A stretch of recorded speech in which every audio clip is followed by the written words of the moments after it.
Hello students, today we will start another part of economics.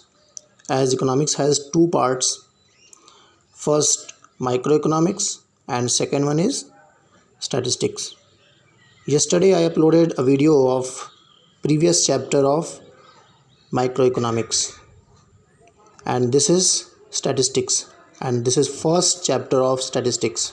So let's start first chapter. In the first chapter you will come to know the introduction to statistics, or you can say meaning of statistics, definition of statistics, and stages of statistical studies, or you can say process, and third one is application of statistics in economics. Okay, well, basically statistics is the study of numerical data, or you can say the science of collection, presentation, analysis and interpretation of numerical data. The definition has been given here, and this definition has been given by Croxton and Corden, and this is the simplest and best definition of statistics. Statistics, once again I would like to let you know, statistics may be defined as a science of collection, presentation, analysis and interpretation of numerical data. So we will focus on numerical data. Basically two types of data are there: quantitative data and qualitative data. Whatever the facts, whatever the data we have collected from the market, from the source of data, these are of two types: quantitative and qualitative. Quantitative data means numerical data. What we studied in statistics, that is numerical data, that is quantitative. Means अगर हम कहीं से कुछ भी कोई fact लाते हैं, कोई data लाते हैं, तो या तो वो क्वालिटेटिव हो सकता है और या फिर न्यूमेरिकल डाटा या फिर क्वांटिटेटिव हो सकता है. मीन्स जिसमें नंबर्स हों, जिसको हम काउंट कर सकें कार्डिनल नंबर में, right. So we focus on numerical data only. So that is the definition of statistics. And एक और चीज़ मैं बताना चाहूँगा कि स्टैटिस्टिक्स क्यों चीज़ों को इम्पोर्टेंट या फिर इंटरेस्टिंग कर देती है. लाइक अगर आप क्रिकेट देखते हो तो क्रिकेट में बहुत से ऐसे लोग हैं जो क्रिकेट को सिर्फ इसलिए देखते हैं कि स्कोर जानना चाहते हैं. स्कोर क्या हुआ, आज विराट कोहली ने कितने रन बनाए, आज कौन सा रिकॉर्ड बना, जीतने वाली टीम ने कितने स्कोर किए. तो ये सारी चीज़ें सब किस पे बेस्ड हैं? स्टैटिस्टिक्स पे, क्योंकि हमें वहाँ पे फैक्ट्स मिलते हैं. सो that is the importance of statistic basically. And in the field of economics there is huge applications, you can say a lot of importances are there in economics. So another one is stages of statistical studies. Stages means process. कौन कौन से process या कहाँ कहाँ से हम data collect करते हैं, फिर डाटा कलेक्ट करने के बाद उसको ऑर्गेनाइज कैसे करते हैं, फिर उसका एनालिसिस करते हैं. एनालिसिस मीन्स हम जो भी डाटा कलेक्ट करते हैं मार्केट से, उसको अपने मीनिंग में लाने के लिए, अपने यूज़ में लाने के लिए उसको हम ऑर्गेनाइज करते हैं, फिर उसको एनालिसिस करते हैं. एनालिसिस कैसे होता है? न्यूमेरिकल टूल्स के द्वारा, जैसे mean, median, mode, correlation. There are so many tools of statistics, so by which we analyse the data. Then interpretation क्या होता है?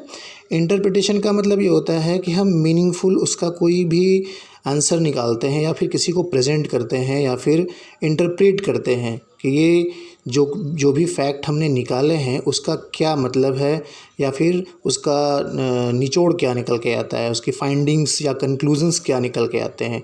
सो what are the stages we follow in statistics?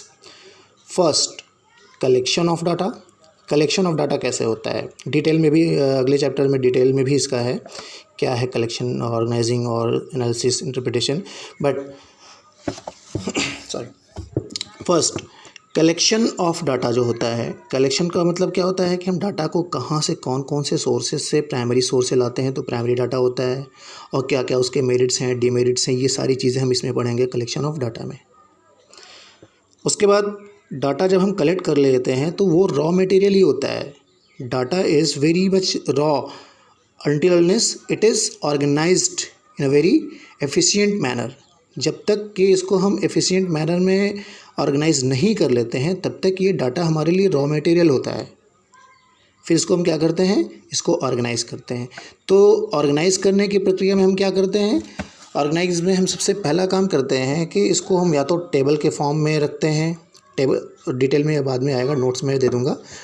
Organising में या तो table बनाते हैं, इसका टेबल में के फॉर्म में सारे न्यूमेरिकल डाटा को रखते हैं, या फिर इसको हम पिक्चर के फॉर्म में या ग्राफ के फॉर्म में रखते हैं, या हम रेक्टेंगुलर फॉर्म जो जिसको बोलते हैं बार डायग्राम, पाई डायग्राम, इसको हम ऑर्गेनाइज करते हैं.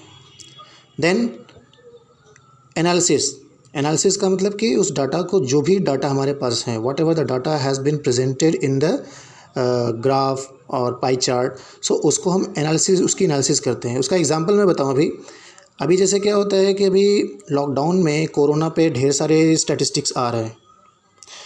तो एक डायग्राम आप न्यूज़ देखेंगे तो डायग्राम में भी आता है कि अभी जल्दी 2-3 दिन पहले न्यूज़ में आया था कि 16 मई तक हो सकता है कि जो कोरोना के नए केसेस आ रहे हैं उनके बढ़ने की रफ्तार जो है, या फिर जो भी उनका एक रेशियो चल रहा है, उसके हिसाब से नए केस हो सकता है संभवतः 16 मई के बाद 16 मई से कम हो जाए या फिर ज़ीरो हो जाए, ऐसा होता है. तो ये एनालिसिस कहाँ से निकल के आती है, क्योंकि डाटा को ऑर्गेनाइज़ किया गया होगा, फिर उसके बिहाफ पे उसका एनालिसिस किया गया है.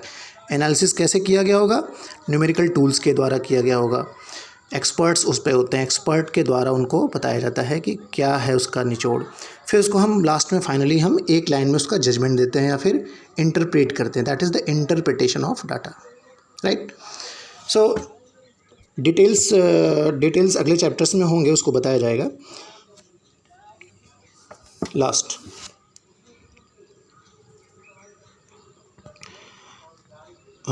Final topic of today, application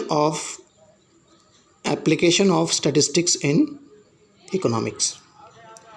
application यानी स्टैटिस्टिक्स का रोल क्या है इकोनॉमिक्स के अंदर, क्या क्या रोल्स प्ले करते हैं इकोनॉमिक्स में स्टैटिस्टिक्स. पहली चीज़ कि हम इकोनॉमिक्स में क्या क्या पढ़ेंगे, माइक्रो इकोनॉमिक्स में हम सारी चीज़ें पढ़ेंगे, माइक्रो और मैक्रो, नेक्स्ट ईयर मैक्रो भी पढ़ेंगे. तो स्टैटिस्टिक्स हर एक जगह है, बट हमने यहाँ पे कोरिलेट किया इकोनॉमिक्स से, क्योंकि हमें इकोनॉमिक्स के अंदर स्टैटिस्टिक्स पढ़ना है.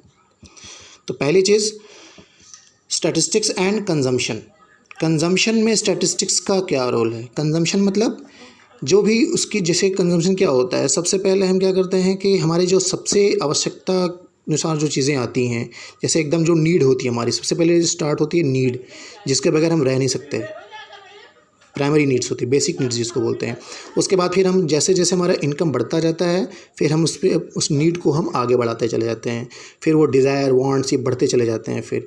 तो that is the application of statistics in consumption related to need, and need based on income. ये जो नीड है वो इनकम पे बेस्ड होती है. जैसे जैसे इनकम हमारी बढ़ती जाती है, हम लग्जरियस आइटम्स को प्रीफर करना स्टार्ट कर देते हैं. Now second, statistics and production कौन करता है, जो कि डिमांड को फुलफ़िल करता है. यानी वो लोग जो प्रोड्यूसर्स होते हैं, जो प्रोड्यूस करते हैं और वो सप्लाई करते हैं, डिमांड को सप्लाई करते हैं. यानी डिमांड को फुलफ़िल करने के लिए whatever they produce that is supplied to the market. जो डिमांड करते हैं उनको सप्लाई करने के लिए प्रोडक्शन होता है. सो स्टैटिस्टिक्स का अगला जो उपयोग है वो प्रोडक्शन के अंदर है. यहाँ पे न्यूमेरिकल डाटा ही मिलेंगे, कितना प्रोडक्शन हुआ है, कितना लास्ट ईयर प्रोडक्शन था, इस बार कितना प्रोडक्शन है, और डिमांड को सप्लाई करने के लिए कितने प्रोडक्शन की आवश्यकता है, ये सारी चीज़ें इसमें आएंगी. तो ये सब कुछ स्टैटिस्टिक्स में ही आ रहा है. देन और उसका स्टडी करते हैं फिर स्टैटिस्टिक्स एंड एक्सचेंज. स्टैटिस्टिक्स का एक्सचेंज में क्या रोल है. एक्सचेंज बेसिकली क्या होता है, एक्सचेंज कौन करता है, जो भी प्रोडक्शन हो रहा है, यानी गुड्स या सर्विसेज जो भी प्रोड्यूस किए जा रहे हैं, उनको हम क्या करते हैं, फिर मार्केट में एक्सचेंज करते हैं. तो फिर उसका वो डिमांड बेस्ड होता है, यानी जो भी डिमांड है उसको डिमांड को फुलफ़िल करने के लिए एक्सचेंज होता है. और ये डिमांड इंटरनेशनल डिमांड को भी वेरी करता है. जैसे जो डिमांड डोमेस्टिक होता है वो डोमेस्टिक डिमांड भी इंटरनेशनल यानी इंपोर्ट एक्सपोर्ट इस भी आते हैं इसमें, यानी इंडिया के अंदर जो भी डिमांड आ रहे हैं डोमेस्टिक डिमांड वो बाहर से भी फुलफ़िल किए जाते हैं और अंदर से भी यानी डोमेस्टिक प्रोडक्शन के द्वारा भी फुलफ़िल किए जाते हैं। तो एक्सचेंज में दोनों चीज़ें आएंगी, domestic as well as international. And last one is distribution. Statistics का डिस्ट्रीब्यूशन में क्या रोल है, यानी यहाँ पे डिस्ट्रीब्यूशन किस चीज़ का, इनकम का डिस्ट्रीब्यूशन। जो भी, और कौन सी इनकम की बात कर रहे हैं हम, नेशनल इनकम की बात। एक नेशन के अंदर जो भी इनकम जनरेट हो रहा है उसको कैसे एफिशिएंटली डिस्ट्रीब्यूट किया जाए कि हर एक को उस इनकम को दिया जाए, या इनकम का प्रॉपर डिस्ट्रीब्यूशन होना चाहिए। यानी आखिरी पायदान पे जो भी हमारा सिटीज़न, उनको उनके लिए भी ये इनकम का प्रॉपर डिस्ट्रीब्यूशन होना चाहिए। ओके, सो आज के टॉपिक में ये इंट्रोडक्शन। अगले स्लाइड हम डालेंगे, अगला वीडियो हम डालेंगे, उसमें आप देख लीजिएगा। जो भी क्वेरी होती है इससे रिलेटेड आप मुझसे क्वेश्चन कर सकते हो।